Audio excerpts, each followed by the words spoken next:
मित्रों नमस्ते, संस्कृत है ज्ञान भारती क्लासेस में आप सभी मित्रों का बहुत बहुत स्वागत है। मित्रों इस समय हम लोग पढ़ रहे हैं उत्तरांचल का तृतीय अंक, और उत्तरांचल के तृतीय अंक में हम लोग 8 श्लोक तक पढ़ चुके हैं। उसके आगे हम लोग शुरू करते हैं।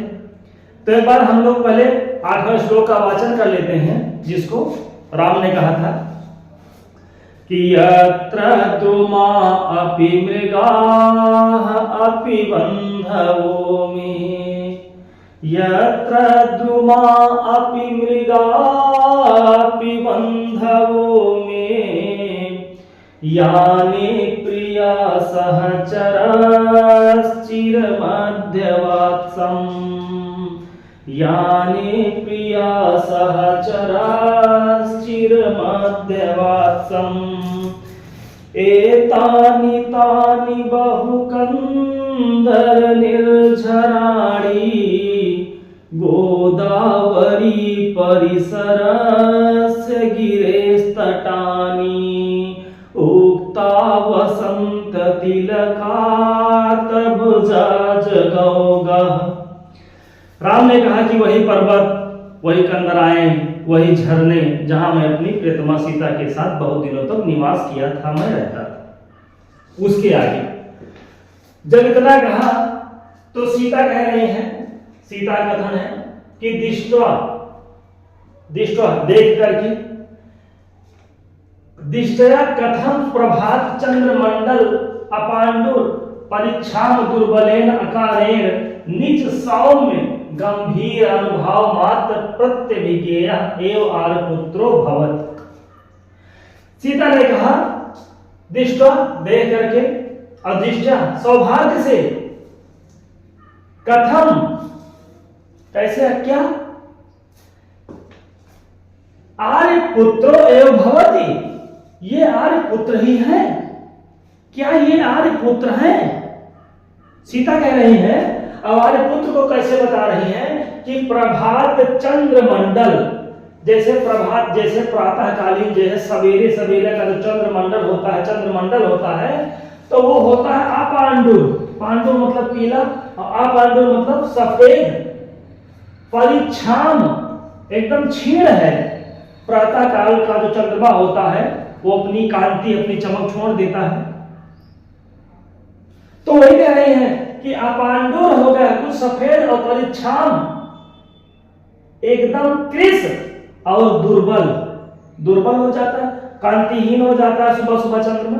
तो उन्होंने कहा वही दुर्बलेन और आकारेण, ऐसे आकार के कारण, ऐसे आकार से निज सौम्य गंभीर अनुभाव मात्र प्रत्यभिज्ञेय एव आर्यपुत्रो भवति। निज सौम्य गंभीर, अपनी सौम्य और गंभीरता के कारण ये अनुभव मात्र, अपने प्रभाव मात्र से प्रत्यभिज्ञेय जानने योग्य ये आर्यपुत्र ही बोल रहे हैं।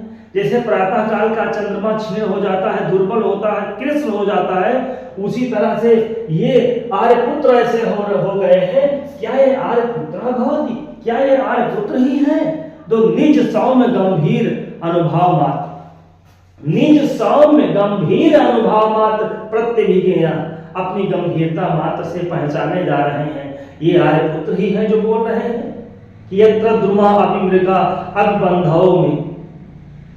जब इतना सीता ने कहा तो फिर सीता कहती है कि भगवती तमसे धारे माम, भगवती तमसा मुझको बचाओ, मुझको संभालो। और इति तमसामाश्लिष्य से मूर्छित, इतना कहकर सीता जो है तमसा से लिपट करके और मूर्छित हो जाती है। फिर आगे तमसा कहती है वत्से, तमसा ने कहा वत्से समासुषि पुत्री, कुछ धैर्य धारण करो। नेपथ्य, पर्दे के पीछे से फिर वही आवाज आती है, पर्दे के पीछे से फिर एक आवाज आती है, और वो आवाज क्या होती है कि अनेन पंचवटी दर्शनेन, अनेन मतलब इस पंचवटी दर्शनेन, इस पंचवटी के दर्शन से अंतरलीनस्य दुःखाग्ने अद्योद्यामं ज्वलसितः उत्पीडयुधूमस्य मोहः प्रागावृणोति माम्।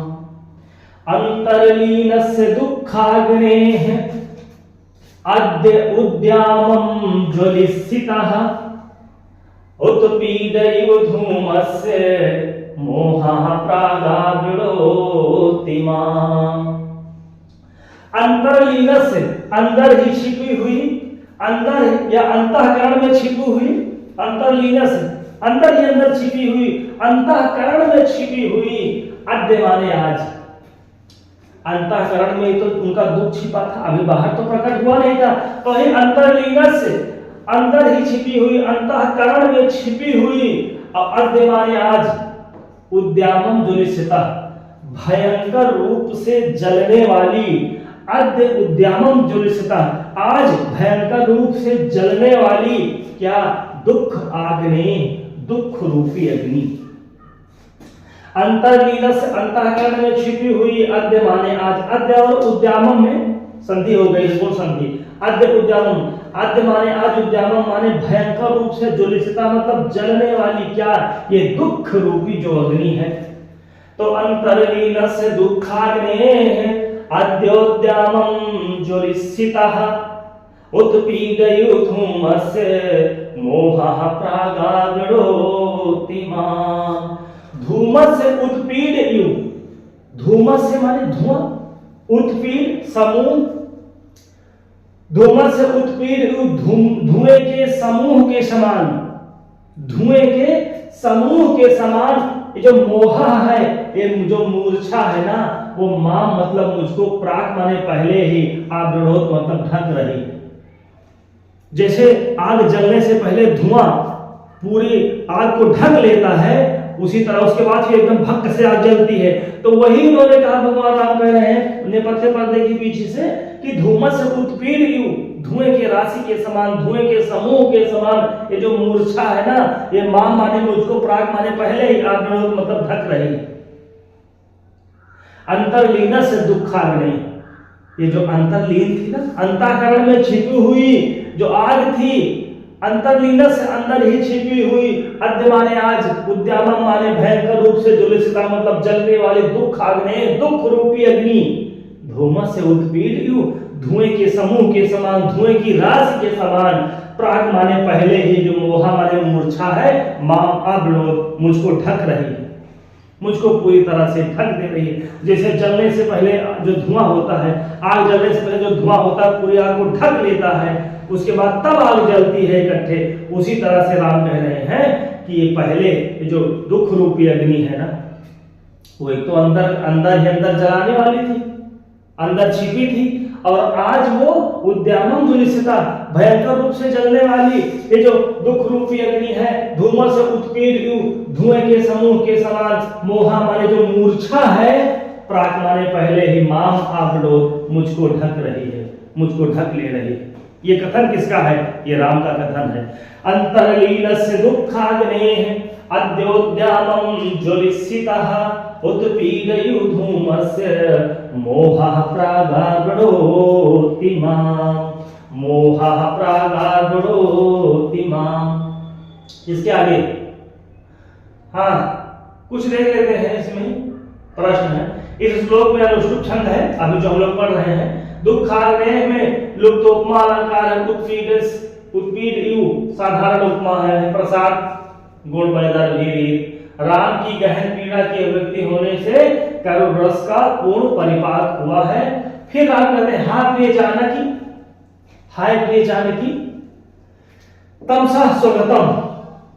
जब है हाय प्रिय जानकी, तो तमसा स्वगतम अपने मन में, स्वगतम का अर्थ पूछ सकते हैं, स्वगतम का मतलब होता है अपने मन में, अपने मन में कहती हैं, इदम तावत आशंकितम गुरुजनी, अरे गुरुजन तो इसी बात की आशंका किए थे। इदम तावत आशंकितम गुरुजनी, गुरुजन लोग इसी बात की तो आशंका किए थे कि दोनों दुखी होंगे, दोनों मूर्छित होंगे। फिर उसके बाद सीता समाश्वस हा कथम एतत्, कुछ धैर्य धारण करके, कुछ होश में आने के बाद कहती है, हाँ कथम एतत् कथम, ये कैसे हुआ। फिर पुनः नेपथ्य, फिर पर्दे के पीछे से आवाज आती है, हा देवी दंडकारण्य वास प्रिय सखी विदेह राजपुत्री, अय विदेह राजपुत्री, अय जनक पुत्री। हा देवी, हाय देवी, दंडक आरण्य अवास प्रिय सखी, दंडक वन में निवास करने के वाली या दंडक वन में निवास करने वाली, पहले जो आए थे जब वन बास हुआ था सबको, तो वही कह रहे हैं कि हा प्रिय सखी और हा विदेह राजपुत्री, हा देवी, ये कौन कह रहा है? भगवान राम कहे हैं। और उसके बाद इति मूर्छत, अब ये भी मूर्छित हो जाते हैं, भगवान राम भी मूर्छित हो जाते हैं इतना कहकर। फिर उसके बाद कुछ व्याकरणात्मक टिप्पणियां हैं जिसमें देख लीजिएगा। अपांडुर, अपांडुर का मतलब सफेद, संभावित प्रश्न है, इसको हम लोग देख लेते हैं कि स्तूयते तपस्यता किल शूद्रस्य दंडक धारणार्थम इच्छा को राजा दंडक आरण्य मागता। इस वाक्य का वक्ता कौन है? तो तमसा है। कि स्तूयते मैंने सुना जाता है कि दंडक वन में इच्छा श्री राम जो है आए हैं। फिर आगे दिष्टया अपरहीन धर्मा खलुसा राजा, ये भी प्रश्न बहुत अच्छा है कि दिष्टया अपरहीन धर्मा खलुसा राजा, इसका वक्ता कौन है? तो इसका वक्ता सीता है। उन्होंने कहा सौभाग्य से आज वो राजा अपने धर्म का पालन कर रहा है। सौभाग्य से कौन धर्महीन नहीं हुआ है? तो राजा राम। फिर उसके बाद यत्र द्रुमा अभिमृगा अभिबंधव में, यह श्लोक किसने कहा है? तो नेपथ्य से आया है आवाज, ये नेपथ्य की बात है लेकिन ये राम का कथन है। अब प्रिय सहचरा में कौन सा समास है? तो बहुव्रीहि समास है। प्रिय सहचरा हम पूछ सकते हैं तो बहुव्रीहि समास है। यत्र द्रुमा अभिमृगा अभिबंधव में, इस श्लोक में कौन सा छंद है? इस ये लोक लिखा है तो इस श्लोक में कौन सा छंद है? तो वसंत तिल का छंद है। और वसंत तिल का छंद का लक्षण होता है उक्ता वसंत तिल का तब जा जगह हुआ। गोदावरी नदी किसके समीप है? तो प्रसवण पर्वत के समीप है। यत्र द्रुमा अभिमृगा अभिबंधव में, इस पंक्ति में कौन सा अलंकार है? तो स्वभावोक्ति अलंकार है। अंतर्मीनस दुःखाग्ने उद्यानों जुलिसिता, इस श्लोक का वक्ता कौन है? तो राम है, अभी हम लोग पढ़े हैं। उत्पीड युद्धुमस मोहा, इस पंक्ति में कौन सा अलंकार है? तो उपमा अलंकार है। उत्पीड पद का अर्थ क्या है? तो समूह या राशि। अपांडुर का क्या अर्थ होता है? तो कुछ श्वेत। इदम तावत असंकेतन गुर्जरेन, ये किसने कहा है? तो ये कहीं है तमसा ने, इसी बात की गुर्जर लोग आशंका किए थे। सीता हाधिक माम मंद भागिनी, अब सीता कथन है, सीता कहती है, सीता ने कहा कि हाधिक माम मंद भागिनी व्याहृत आमीलित नेत्र उत्पल मूर्छित एवं हा कथम धरणी पृष्ठे निर्धुनि निश्वास निसहम विपर्यस्ता भगवतम से परित्रायस और जीवय आर्यपुत्रम। तो कहते हैं हाधिकार है, हाय मुझे धिकार है। माम मंद भागिनी व्याहृत, मुझ अभागिनी को व्याहृत माने पुकार करके, आमीलित नेत्र बंद किए हैं नेत्र, और वो नेत्र कैसे हैं? उत्पल के समान, नील कमल के समान जिनके नेत्र हैं, ऐसे व्याहृत ऐसे पुकार रहे हैं मुझको, और आमीलित नेत्र हुए हैं, नेत्र को बंद करके मूर्छिता एवं मूर्छित होकर पड़े। कौन कह रहा है? सीता कह रही है। हाँ कथम धरणी पृष्ठे, अरे कैसे इस धरती पर, इस पृथ्वी भाग पर निरुद्ध एकदम निःश्वास, सांस को रोक करके और निःसहम असहाय होकर विपर्यस्ता अस्त व्यस्त होकर पड़े हैं राम भद्र के लिए है, ये आर्यपुत्र के लिए कह रहे हैं कि हा कथम धरणी पृष्ठे निरुद्ध निश्वास करके निःसहम विपर्यस्ता का मतलब होता है अस्तव्यस्त पड़े हुए हैं, और निःसहम असहाय होकर निरुद्ध निश्वास अपनी सांस को रोक करके, और धरणी पृष्ठे मतलब इस पृथ्वी भाग पर भगवती तम से परित्रायस रक्षा कीजिए, भगवती तम से रक्षा कीजिए, और जीवे आर्यपुत्र, और आर्यपुत्र को जीवित कीजिए। ये कौन कह रहा है? ये कह रही है तमसा से सीता, और इति पादयोः पतत, इतना कह करके सीता जी तमसा के चरणों पर गिर पड़ती हैं। फिर उसके आगे यह कहकर सीता तमसा के पैरों पर गिर पड़ती हैं, तो फिर उसके बाद इसमें कुछ व्याकरणात्मक टिप्पणियां हैं, जैसे व्याहृत माने पुकार करके भी और आम उपसर्ग पूर्वक री धातु से ले प्रत्यय जोड़ करके व्याहृत बना है। और आमीलित नेत्र नीलोत्पला, आमीलिते नेत्रे एवं नीलोत्पले एवं सह बहुव्रीहि समास है। फिर उसके बाद आगे हम लोग देखते हैं, जब सीता ने कहा कि भगवती तुमसे परित्रायस परित्रायस, रक्षा कीजिए और बचाइए आर्यपुत्र को, तो तमसा कहती है कि त्वमेव ननु कल्याणी संजीवये जगत्पतिं प्रियस परसो हि पाणिस्ते तत्रैष निरतो जनः, तत्रैष निरतो जनः। त्वमेव ननु कल्याणी संजीवये जगत्पतिं अप्रियस परसो हि पाणिस्ते तत्रैष निरतो जनः। कहती है कल्याणी, अरे तुम ही तो कल्याण करो, अरे कल्याणी, अरे सीते, अरे मंगलमयी सीते, तुम ही जगतपतिम को संजीवय, और नन माने निश्चित रूप से, अरे कल्याणी, अरे संजीवनी, कल्याणी है, अरे मंगलमयी, तुम ही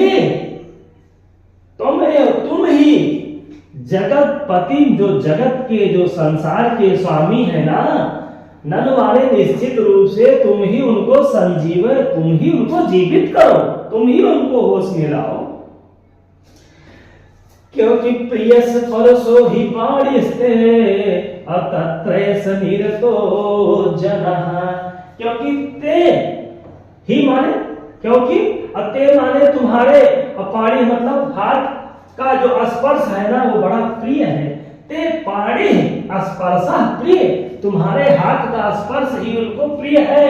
और तत्र ऐसा, और उसी हाथ से, उसी हाथ में ऐसा जना निरता, ऐसा जना, ये जो राम है ना उसी में निरत है, उसी में अनुरक्त है।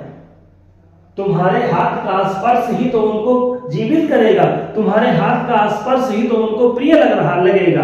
और ये ऐसा जना है ना, ये जो राम है, ये जो जन है, उसी में, उसी से जो है, उसी हाथ से, तुम्हारे स्पर्श से ही ये निरत है, उसी में अनुरक्त है। देता मतलब अनुरक्त है। तो त्वमेव ननु कल्याणी संजीवय जगत्पतिं प्रियस परसो हि पाणिस्ते तत्रैष निरतो जनः। अय कल्याणी, अय मंगलमयी सीते, तुम ही, ननु माने निश्चित रूप से, जगतपति माने संसार के स्वामी को संजीव मतलब जीवित करो, होश में लाओ। क्योंकि ही माने क्योंकि, ते माने तुम्हारा पाणी जो स्पर्शा है ना वो उनको बड़ा प्रिय है, तुम्हारे हाथ का स्पर्श उनको बहुत प्रिय है। और उसी हाथ में जो ऐसा जना है ना, ये जो राम है, उसी में निरत है, उसी में अनुरक्त है, उसी से तो प्रेम करते हैं। तो त्वमेव ननु कल्याणी संजीवये जगत्पतिं प्रियस परसो हि पाणिस्ते तत्रैष निरतो जनः, तत्रैष निरतो जनः। फिर आगे इस श्लोक में उत्तरार्ध सामान्य के द्वारा पूर्वार्ध विशेष का समर्थन होने से अर्थांतर अन्यास अलंकार है। इस श्लोक में प्रसाद गुण और वैदर्भी रीत और छंद कौन सा है, तो छंद है अनुष्टुप। फिर उसके बाद जगतपतिम, जगत के स्वामी षष्ठी तत्पुरुष समास, प्रिय स्पर्शा, प्रिय स्पर्शा, यशसा बहुव्रीहि समास। प्रिय स्पर्शा अगर पूछते हैं तो प्रिय स्पर्शा में बहुव्रीहि समास है, और इसका जो विग्रह है वो प्रिय स्पर्शा यशसा। फिर आगे सीता, जब तमसा ने कहा कि तुम्हारे हाथ से ही वो जीवित होंगे, तुम्हारे हाथ के स्पर्श से ही वो अनुराग करते हैं, प्रेम करते हैं, तो सीता ने कहा कि जो, फिर सीता ने कहा कि यद भवत तद भवत, जो होगा देखा जाएगा, यद भवतु तद भवत, जो होगा देखा जाएगा, यथा भगवत्या आज्ञापयति, जैसी आपकी आज्ञा, जैसी आपकी आज्ञा, जो होगा देखा जाएगा। अब तो हमको निकाल दिए थे, लेकिन उसके बाद भी हम उनको स्पर्श करेंगे, उनको जीवित करेंगे, उनको होश में लाएंगे, तो जो होगा देखा जाएगा। तो फिर जैसे आपकी आज्ञा भगवती इति ससंभरम निष्क्रांता, इतना कहकर बड़ी जल्दी से, बड़ी शीघ्रता से वो निकल जाती है। कौन? सीता। सीता का प्रस्थान हो जाता है। और अपनी क्लास भी आप मित्रों हम लोग यहीं पर स्थगित करते हैं। मिलते हैं अगली क्लास में, तब तक के लिए नमः संस्कृताय, धन्यवाद।